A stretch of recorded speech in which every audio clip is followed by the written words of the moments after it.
Retour des vrais voix avec Sophie Audugé, Boris Faure et Philippe Deveux. Le bombardement dans l'est de l'Ukraine, en particulier sur l'aire urbaine de Lugansk, une partie sécessionniste de l'Ukraine.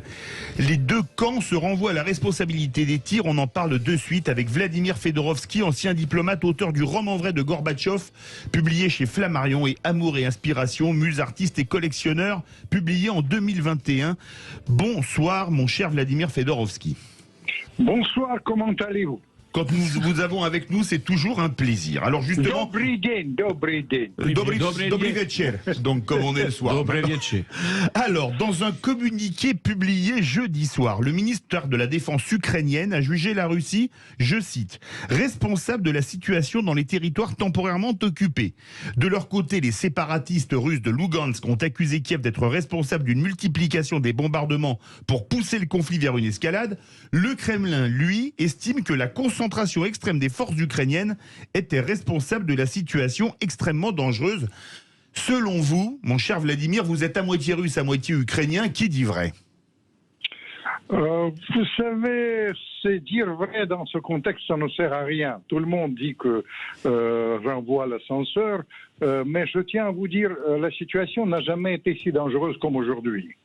Vous vous souvenez, quand vous avez parlé, vous avez donné la date de l'attaque russe contre Kiev, j'ai dit que c'est bidon et que ça ne correspond à rien, les annonces américaines. C'est, moi je vous ai dit, et j'ai eu raison. Cette fois-ci, ça peut être un dérapage. Si ça continue, les Russes ne peuvent pas accepter que les Ukrainiens écrasent la rébellion de Donbass. Dans ce cas-là, c'est un scénario catastrophe. Soyons très clairs, c'est dans ce cas-là, les Russes reconnaissent ces républiques officiellement et après, il y aura un dérapage, l'union entre la Russie, disons l'alliance entre la Russie et la Chine, le gaz 10 fois plus cher en Europe, la crise en Allemagne, les crises financières aussi en Europe, l'Iran obtient la bombe atomique, la tension autour de Taïwan, bref, la pire des choses. Et on est 50-50 aujourd'hui, je ne vous cache pas, je suis pour une fois vraiment alarmiste. Face à ça, ça peut être un dérapage majeur, imprévisible d'une part, mais il y a un bémol que je pense que la semaine prochaine, il y aura quand même une rencontre entre le ministre russe Lavrov et le secrétaire d'État américain Blinken. Tout ça, ça peut peut-être atténuer ça, mais la crise est majeure. Philippe Deveux. Oui, je suis très content d'entendre M. Fedorovski. On adore son accent. Oui, как дела, Vladimir? À la chaud. Donc, ce qu'il y a, c'est que je suis tout à fait d'accord, et vous êtes mieux qualifiés que nous tous pour parler de ce problème, de cette crise russo-ukrainienne. Mais moi, je crains une provocation qui peut se faire par un tiers-État pour justement pousser la Russie à une faute. Et c'est ce qui me fait le plus peur dans cette crise, qui peut avoir des conséquences catastrophiques, comme vous dites. C'est pas une crise facile. Je pense que le président Poutine a des nerfs d'acier, parce que avec toutes les provocations, toutes les annonces qui ont été faites par les Américains, le président Biden qui dit c'est la guerre, demain ça y est, c'est ça, à tel point qu'on attend encore l'invasion de Kiev par les troupes russes. Et je crois que le président Poutine a été très clair en disant qu'il n'était pas intéressé pour faire la guerre à l'Ukraine. Mais absolument. Voilà, absolument. Donc faut arrêter. Absolument. Mais vous avez à 100% raison, si on me permet. Vladimir Fedorovski. Vous me permettez, vous avez à 100% raison. Je vous remercie. Les Russes, et Dieu sait que j'ai fait vraiment l'enquête avec mes entrées, l'état-major russe ne veut pas du tout aller à Kiev, c'est la guérilla avec les répercussions. On enterre dans ce cas-là, c'est les sanctions. Les Russes enterrent le gazéoduc Nord Stream 2, tout ça, c'est les choses essentielles. Et mon inquiétude est comme vous. Mon inquiétude qu'il y aura beaucoup de provocations, de mélange de la propagande de la politique réelle, à tel point que la propagande devient la politique réelle. Mais simplement, l'alternative, soyons très clairs, l'alternative est gravissime. C'est une nouvelle guerre froide. Je vous dis, c'est la crise en Europe. La seule chose où les Américains se trompent lourdement, ils pensent que les Russes ils vont vivre moins bien après les sanctions, peut-être 5 fois, mais sous Helsinki, ils vivaient 10 fois moins bien, et qu'ils vont voir Poutine, qu'il y aura un complot contre lui, les oligarques vont obliger. Ça c'est complètement, on vit dans le monde imaginaire. Les Russes, ils vont faire bloc derrière Poutine dans ce cas-là, mais il y aura une nouvelle guerre froide, gravissime pour le monde, et je prédis la crise majeure économique en Allemagne, le gaz 10 fois plus cher, avec les répercussions directes sur la France, d'ailleurs, même sur le programme électoral, parce que j'ai beaucoup soutenu la visite de Macron, je ne vous cache pas, parce que j'ai pensé que la France, l'intérêt bien compris de la France, c'est de renouer avec la grande tradition gallo-mitterrandienne de la politique. Là-bas, j'ai beaucoup soutenu, mais s'il perd ce pari d'être pour un homme de désescalade, vous comprenez, les échecs sont quand même assez nombreux, soyons très clairs.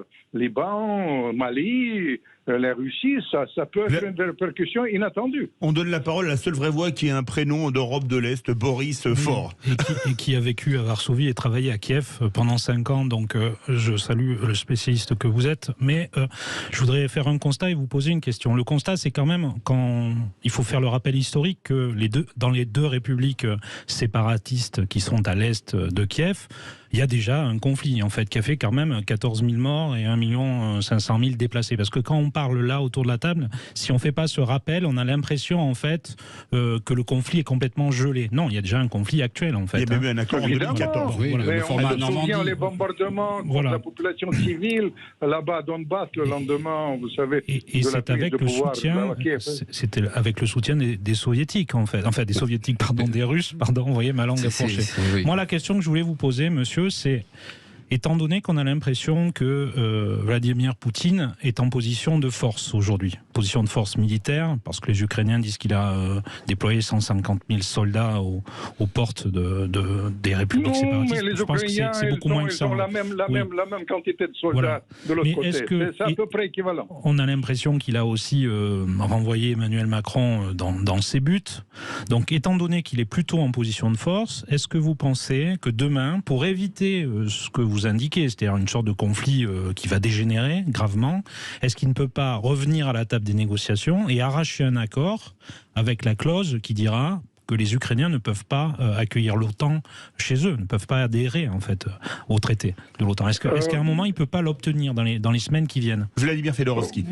Vous savez, le principal là-dedans, moi je suis partisan de négociation et de l'accord entre l'Occident et la Russie. C'est pas étonnant que vous êtes un ancien diplomate. Non, pas ça, c'est même pas ça. Vous comprenez, je suis à la fois ukrainien et russe et parisien de cœur, mais soyons très clairs.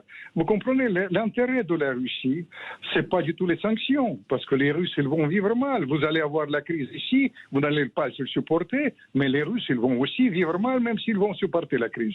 Mais il faut dire les choses telles qu'elles sont. Ce sera vraiment l'alliance définitive, la rupture définitive entre la Russie et l'Occident. Les Russies vont faire l'alliance avec la Chine irréversible. C'est pas du tout l'intérêt de la Russie. L'intérêt de la Russie est jouer sur tel tableau. Moi, je suis absolument certain qu'on peut avoir l'accord. Parce que vous comprenez, c'est l'intérêt bien compris. Les Russes, qu'est-ce qu'ils ne veulent pas? Ils ne veulent pas les fusées à 8 minutes de Moscou qui soient installées là-bas.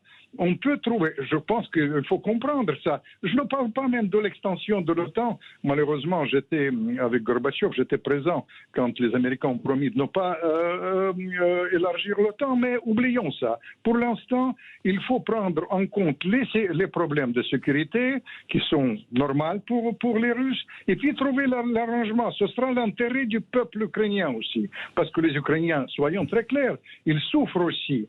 Vous savez, je vais vous dire, si ça continue comme ça, c'est un dérapage majeur, parce que l'Occident, il sera obligé d'entretenir l'Ukraine. Et l'Occident n'est pas capable de entretenir l'Ukraine. Alors, soyons très clairs, là, maintenant, l'intérêt de la paix et l'intérêt de tout le monde, c'est la désescalade. Mais le moment est très très grave. Pour une fois, je suis vraiment alarmiste. Autrefois, à propos de Kiev, c'était bidon, mais cette fois-ci, à propos de Donbass, ça peut déraper. Mais je voudrais vous poser une dernière question. Il nous reste 2 minutes, Vladimir Fedorovski. Il y a eu une rencontre cet après-midi, heure de Moscou, entre Poutine et Loukachenko. Loukachenko, c'est la Biélorussie. Poutine, c'est la Russie. Ça, c'est pas un scoop. Est-ce que ça peut dégénérer en conflit régional, voire pire ? Ça peut dégénérer vers la guerre mondiale, certainement le plus grave conflit vers l'Europe. Il y a des manœuvres, il faut se calmer, il faut voir jouer vraiment d'une manière très honnête, très pointue, analyser ça d'une manière très pointue, mais comprendre que la paix mondiale est en jeu. Et je pense que même pour la France, c'est aussi l'avenir de l'Europe qui est en jeu, sinon l'avenir des présidentielles. Effectivement, à mon avis, enfin c'est mon humble avis, on risque d'en reparler beaucoup durant la campagne présidentielle, puisque si ça vire du conflit froid au conflit chaud, ça aura une marque sur... C'est l'événement qui peut faire la différence dans cette élection et qui peut contredire tous les sondages. Car il suffit que le dérapage arrive, et là on est dans un autre contexte. Et ce serait l'échec. Et ce serait l'échec. Et je vous dis. Mais dans ces cas-là, les électeurs votent toujours pour le président sortant. Non, parce que. On l'a vu aux États-Unis, Roosevelt a été réélu facilement. Comparaison n'est pas raison, parce que là, comme le disait très bien Monsieur Fedorovski, il y a une succession d'échecs diplomatiques et dans les relations internationales avec le président Macron. Et là, ce serait vraiment la petite pierre qui pourrait le faire trébucher de manière définitive. Boris Ford, deux choses courtes. Les Français n'ont pas une grande culture internationale, je suis désolé de le dire. Je pense qu'au-delà du Rhin, on ne sait pas trop ce qui se passe. C'est la première chose. Et la deuxième chose, c'est que Poutine, à mon avis, n'ira jamais jusqu'à Kiev. Il se contentera, et peut-être il a raison stratégiquement, d'occuper les républiques séparatistes, d'avancer le front de 200 km. Et ça suffira. On évitera le conflit mondial, parce qu'on n'ira pas se battre en France pour les républiques séparatistes. Il faut être réaliste. Oui, mais moi, ce qui me fait peur, ce sont ces faucons américains. Biden, qui a toujours été dans des guerres, en Irak, en Yougoslavie, et notamment la Serbie, où il n'y avait pas de mandat des Nations Unies. Et c'est une équipe qui est carrément, vraiment, qui est hystérique sur la Russie. Et donc, moi, c'est ce qui me fait craindre le plus l'escalade que plutôt la désescalade. Merci beaucoup, Vladimir Fedorovski, ancien diplomate, auteur russe le plus lu en français, auteur du roman vrai de Gorbatchev, publié chez Flammarion, et Avenue Amour et Inspiration, muse, artiste et collectionneur, publié chez Balland. Dans quelques instants, notre grand débat.